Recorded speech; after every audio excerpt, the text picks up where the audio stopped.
1절에서 12절 말씀은 솔로몬 왕궁에 대한 내용이 나옵니다. 성전에 관한 내용이 6장에서 끝난 것이 아니라 13절부터 다시 성전에 대한 내용이 나옵니다.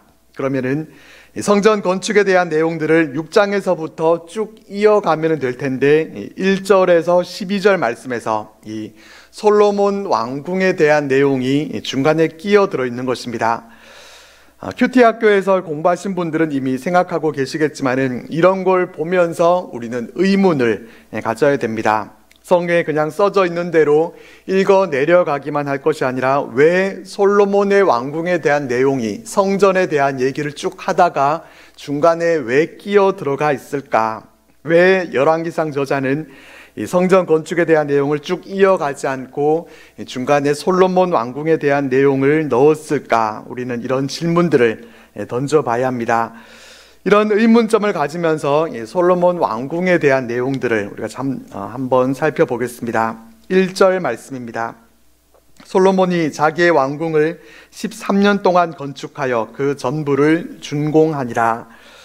성전 건축은 언제 시작을 해서 이렇게 지어서 이렇게 외관이 완공되고 이렇게 해서 또 내부가 완공이 되고 그렇게 내용 전개가 되는데 솔로몬의 왕궁은 첫 시작부터 준공에 대한 내용부터 밝히는데 솔로몬의 왕궁은 13년 동안 건축했다 이렇게 말씀해 주고 있습니다.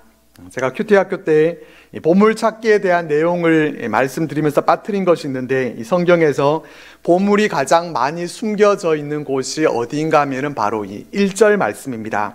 대부분은 그 장의 1절 말씀에 그 본문의 배경이 되고 중요한 내용들이 많이 들어가 있습니다. 이 1절 말씀도 그렇습니다. 특별히 이 1절 말씀은 바로 앞에 있는 6장 마지막 절 말씀과 완벽하게 대비가 됩니다.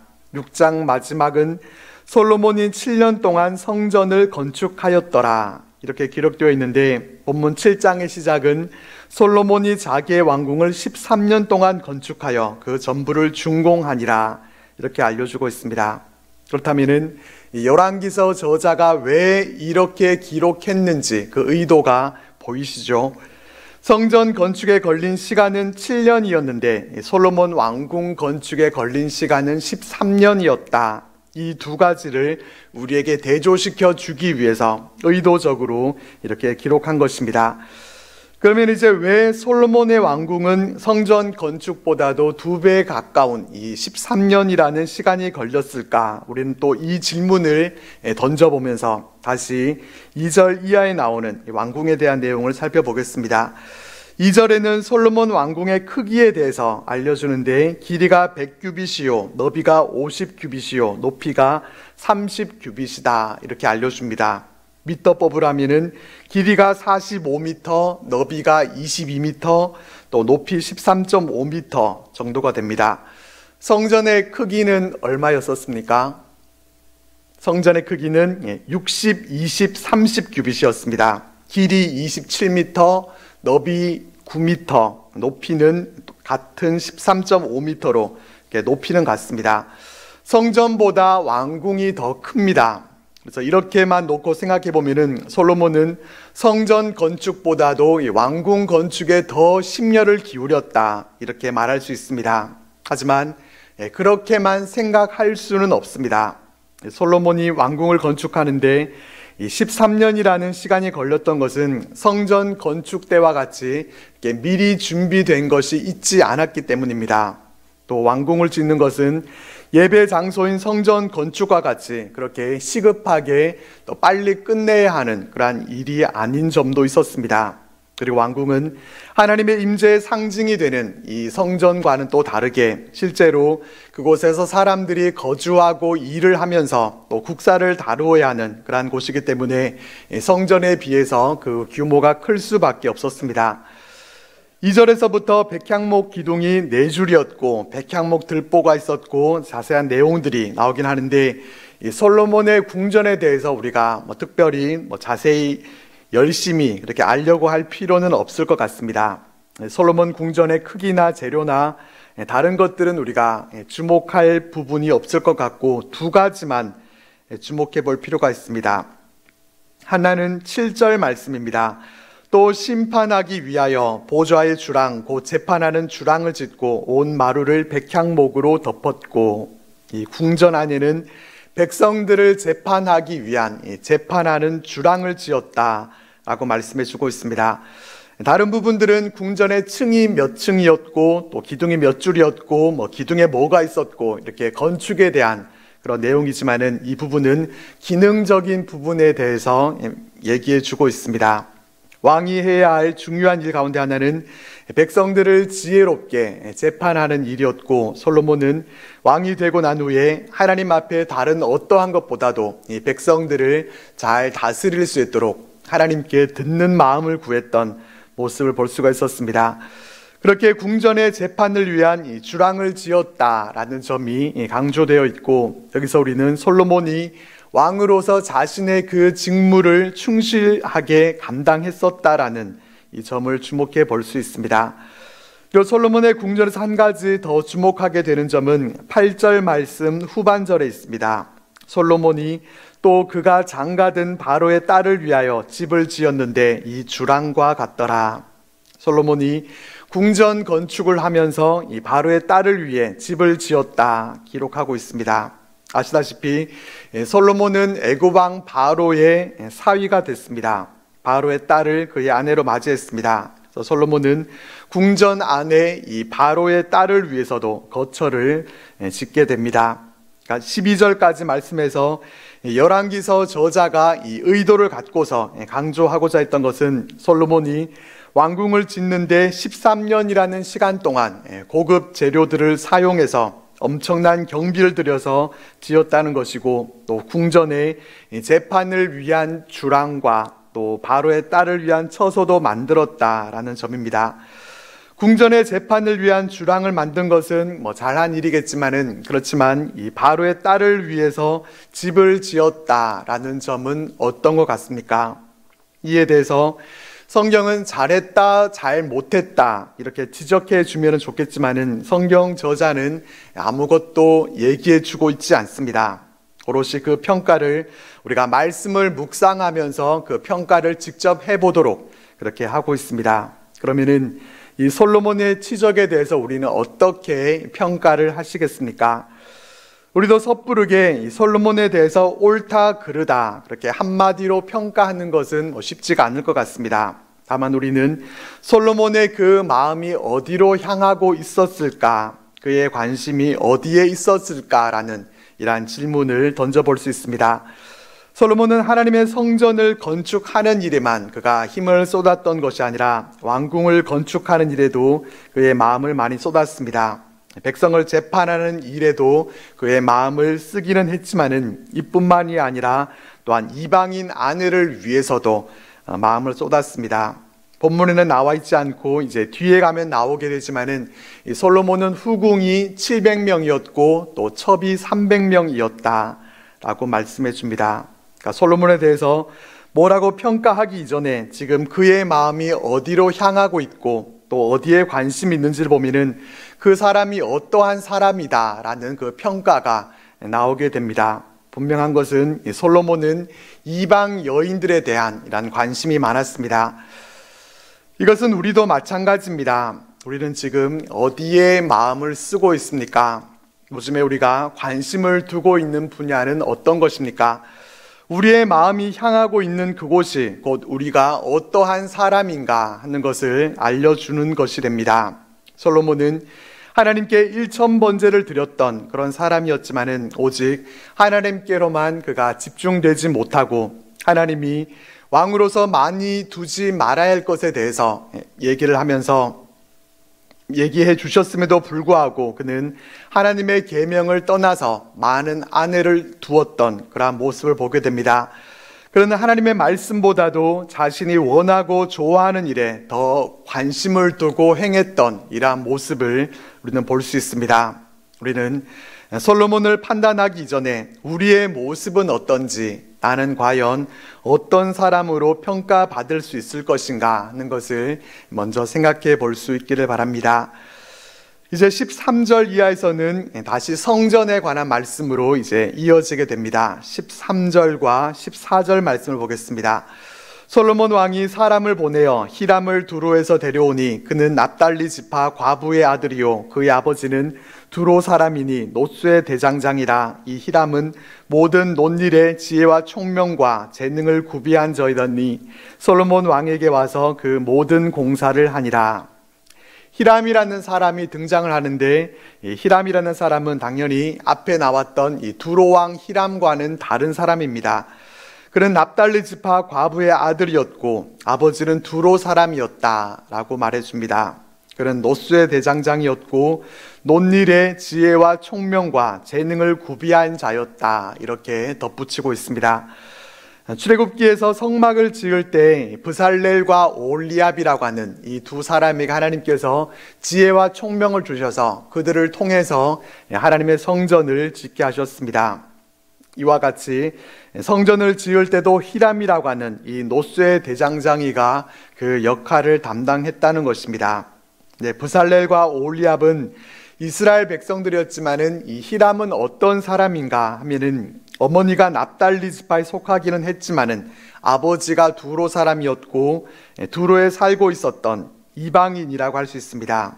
그럼에도 불구하고 이 히람이 기술자로, 그것도 성전을 짓는 기술자로 그가 쓰임 받았다라는 것은 솔로몬이 성전을 건축하는 일에 있어서 이것을 혈통보다도 능력을 중요시했다라는 것을 알 수 있습니다. 이와 같이 하나님의 일에 있어서 사람의 인간적인 조건이나 또 환경적인 조건이 하나님의 일을 함에 있어서 제한 요소가 될 수 없다는 것을 우리는 깨닫게 됩니다. 그럼에도 불구하고 우리는 우리의 생각대로 판단하면서 선을 그어버릴 때가 있습니다. 이 사람은 이래서 안 되고 또 저 사람은 저래서 안 되고 그렇게 판단해 버립니다. 그렇지만 성경에는 우리 생각에는 이 사람은 절대로 안 된다라고 생각하는 그러한 사람들도 하나님은 된다고 하시는 것을 많이 볼 수가 있습니다. 이스라엘 총회 안에 어떻게 감히 이방 여인이 들어올 수가 있겠습니까?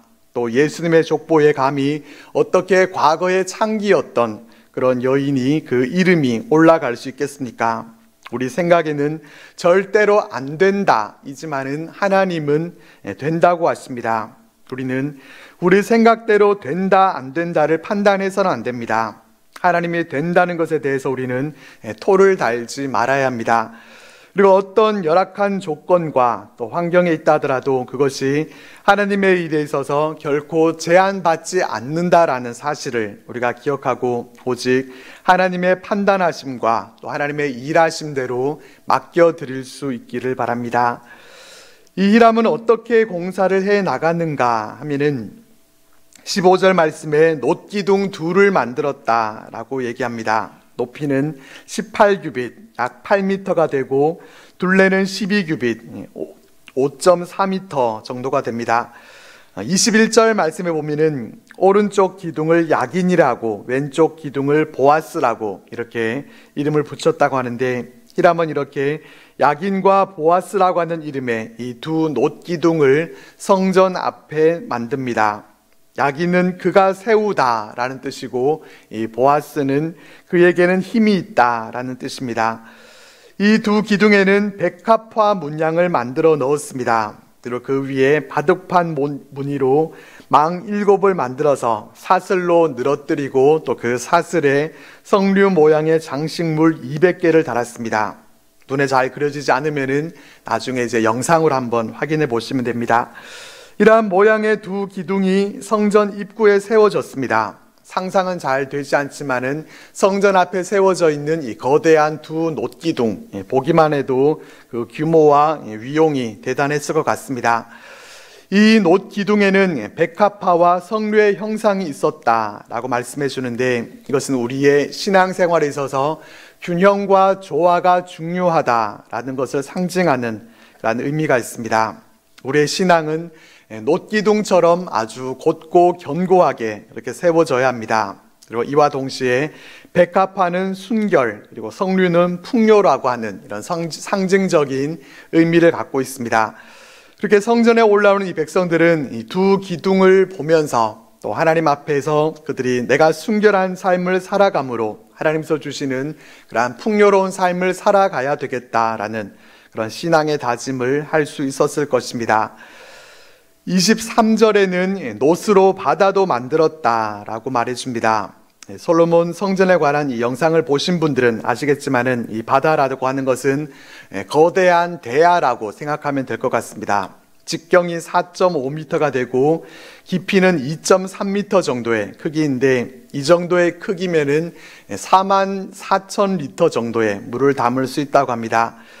이렇게 물을 담는 이 대야의 크기가 아주 컸기 때문에 그래서 이름을 바다라고 불렀습니다.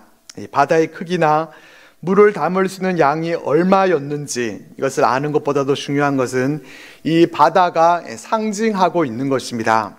이 바다가 상징하고 있는 것은 하나님 앞에 서야 하는 모든 사람들은 누구든지 자신의 죄를 다 씻어야 한다는 것입니다. 하지만 우리 인간 스스로는 우리의 죄를 깨끗하게 할 수 없습니다. 그렇기 때문에 이 바다는 우리의 죄를 씻어 주실 수 있는 유일한 분, 바로 예수님을 상징하는 것이기도 합니다. 또한 44,000리터나 되는 이 양의 물은 제사장과 레위인이 정결 예식을 행할 때 그 양에 있어서 전혀 부족함이 느껴지지 않는 아주 충분한 양이었을 것입니다. 많은 용량의 물을 담을 수 있도록 이 놋바다가 크게 만들어진 것은 우리의 죄를 용서해 주시는 하나님의 그 은혜와 사랑, 이것이 얼마나 큰 것인지를 또한 상징적으로 나타내 주는 것이기도 합니다. 만약에 바다가 아니라 놋대야로 아주 작아서 이 물을 담을 수 있는 분량이 얼마 되지 않아서 씻는다든지 할 때 물을 아껴 써야만 하는 그런 상황이라고 하면은 어떻겠습니까? 하나님의 크신 사랑과 은혜를 그것이 결코 나타낼 수 있는 그런 도구가 되지 못할 것입니다. 우리가 기억해야 할 것은 예수 그리스도를 통한 이 하나님의 죄의 용서는 온 세상 모든 사람들의 그 죄를 다 씻기고도 남음이 있는 그런 충분함이 있다는 것입니다. 예수님의 구원에는 제한이 없습니다. 용량 부족도 없고 또 인원 제한도 없습니다. 바다와 같이 한량이 없습니다. 이 크고 넓은 속죄의 은혜를 우리는 기억하고 이 은혜에 우리가 감사하면서 또 이 은혜를 또한 전하며 살아가는 우리의 삶이 되시기를 바랍니다. 이어지는 25절에는 이 놋으로 만든 바다를 받치는 이 받침대에 대한 내용이 소개가 됩니다. 이 놋바다는 12마리의 소 형상이 받치고 있었습니다. 각 3마리씩 동서남북 방향으로 머리가 향해 있었습니다. 성경에서의 소는 희생과 헌신, 또 충성과 또 순종을 의미합니다. 그리고 10이라는 숫자는 완전을 뜻하는 그러한 숫자여서 구약에서는 12지파, 그리고 신약에서는 또 12사도로 이렇게 표현되고 있습니다. 그리고 소들이 3마리씩 동서남북 사방을 바라보고 있는 것은 성도의 순종과 섬김 그리고 헌신을 통해서 예수님의 구원이 바깥 세상을 향해서 온 세상으로 이것이 퍼져나가야 된다라는 그런 의미가 담겨 있습니다. 복음은 밖으로 퍼져나가는 것이 되어야 합니다. 이 놋바다를 받치는 소가 머리를 밖으로 향하고 있어야지 이 머리가 안쪽으로 들어오고 이 엉덩이 쪽으로 밖으로 나와 있다고 하면은 그 모습을 그려보면은 얼마나 흉한 꼴이 되겠습니까? 마찬가지로 우리가 받은 이 귀중한 복음이 밖으로 향해서 이것이 전파되지 못하고 안으로 우리끼리만 이 복음만을 누리면서 그렇게 즐거워하고 있다고 하면은 문제가 있는 것입니다. 우리의 순종과 섬김과 헌신은 이것이 밖을 향해서 나아가야 하는 것임을 우리가 기억하고 예수 그리스도 밖에 있는 우리의 이웃들에게 이와 같이 나누고 또 전하는 그런 삶으로 나아갈 수 있기를 바랍니다. 27절에서 37절까지의 이 말씀은 놋받침 수레에 관한 이 말씀입니다. 27절 말씀을 보면은 또 놋으로 받침술에 열을 만들었으니 매 받침술의 길이가 4규빗이요 너비가 4규빗이요 높이가 3규빗이라 이렇게 설명해 주고 있습니다. 다양한 성전 의식에 물이 필요한데 이것을 이동시키기 위해서는 수레가 필요했습니다. 이 수레는 각기 1.8m 정도의 그런 사각형 모양이고 높이는 1.4m 정도였습니다. 이러한 형태로 10개를 만들어서 바퀴를 달았습니다. 5개는 성전 남쪽에, 또 5개는 성전 북쪽에 놨습니다. 성전에서는 하나님께 제사를 드리게 되기 때문에 성전에 들어오는 이 모든 사람들은 물두멍에서 희생 제사에 사용될 이 제물을 깨끗하게 씻고 또 제사를 드려야 했습니다. 더욱이 제물은 제물을 드리는 이 사람을 대신하는 의미였기 때문에 희생 제물을 깨끗하게 씻는다라고 하는 것은 이 제물을 드리는 사람을 성결하게 하는 그것을 의미하는 것이었습니다. 또 제사를 드리는 이러한 과정은 하나님 앞에 나아가는 자는 항상 먼저 정결해야 한다, 성결하게 해야 한다라는 것을 보여줍니다. 하나님이 모세를 부르실 때 모세에게 말씀하셨던 것은 다른 것이 아니라 내가 신고 있는 그 신을 벗으라, 너 자신을 성결케 하라, 이런 요구였습니다. 이스라엘 백성들이 가나안 정복 전쟁을 앞두고 가장 먼저 한 일도 이 성결을 의미하는 할례를 행하는 일이었습니다. 하나님의 선지자들을 부를 때도 마찬가지였고, 또 예수님도 공생애를 시작할 때 요한으로부터 이 죄 씻음을 받는 물 세례를 받으셨습니다. 물론 예수님은 죄를 씻기 위해서 이 세례를 받으신 것은 아니지만은 성결은 하나님 앞에 나아갈 때 가장 필요한, 가장 먼저 있어야 할 것임을 깨닫게 됩니다. 38절과 39절 말씀을 보겠습니다. 또 물두멍 10개를 노수로 만들었는데 물두멍마다 각각 40밭을 담게 하였으며 매 물두멍의 직경은 4규빗이라 10받침 수레 위에 각각 물두멍이 하나씩이더라. 그 받침 수레 5은 성전 오른쪽에 두었고 5은 성전 왼쪽에 두었고 성전 오른쪽 동남쪽에는 그 바다를 두었더라. 이 앞에서 말씀드린 것처럼 물두멍은 하나님께 희생 제사를 드리기 전에 제물을 정결하게 씻을 물을 담는 용기입니다. 그런데 이 물두멍의 물은 매우 맑아서, 그래서 성전에서 일하는 이 사람들은 이 거울 역할을 이것이 해주기도 했다고 합니다.